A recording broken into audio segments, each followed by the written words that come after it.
আমার জঙ্গি গোষ্ঠীর জন্য বলি যে মুসলিম মৌলবাদ নিশ্চিহ্ন হবে ভারতবর্ষ থেকে এবং পশ্চিমবঙ্গ থেকে। আমাদের দেশের মুসলিমরা সবার আগে সে ভারতীয়, ধর্ম আমাদের এখানে পড়ে।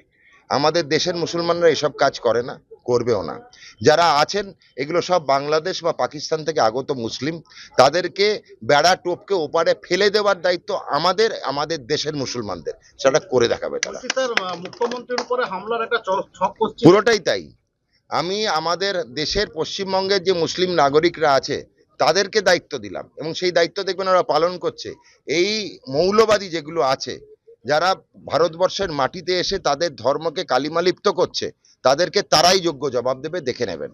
মাননীয় মুখ্যমন্ত্রী আমাদের ভালোবাসার মুখ্যমন্ত্রী, হিন্দুদের যেরকম ভালোবাসার, মুসলমানদেরও সেরকম ভালোবাসার মুখ্যমন্ত্রী, এবং এর যোগ্য জবাব পশ্চিমবঙ্গের মুসলিমরা দেখবে। আমি তো বলে দেবো প্রত্যেকটা মুসলিম ভাই বোনেদের, আমাদের মা মাসিমাদের, যে তারা খুঁজে বার করুক যে কটা জঙ্গি আছে, যাতে তাদের বদনাম না হয়। কেন এটা কোনো ধর্মের বদনাম না, একটা লোকের জন্য পুরো ধর্মের বদনাম হচ্ছে, এর শোধটা ওরাই নেবে। স্যার, নন্দীগ্রামে সেবা